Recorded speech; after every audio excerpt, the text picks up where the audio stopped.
سلامونه ملګرو عادل ارمان یم او نن د جمعې په ورځ زمونږ رڼا ټولنې په رڼا دفتر کې یو ګټور اجلاس وکړو.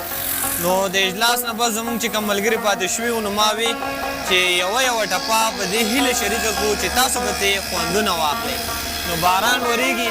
دغه یو ټپه به زه ووایم چې په شړق باران کې درله راشم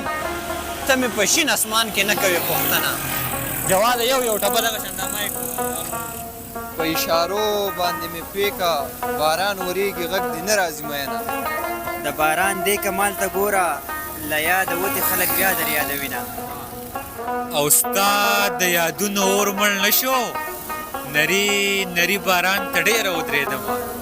او باران وریږي تنبوان ډن شول کډوالی جونې د وطن ارمان کوي نه باران دغسې ورېږه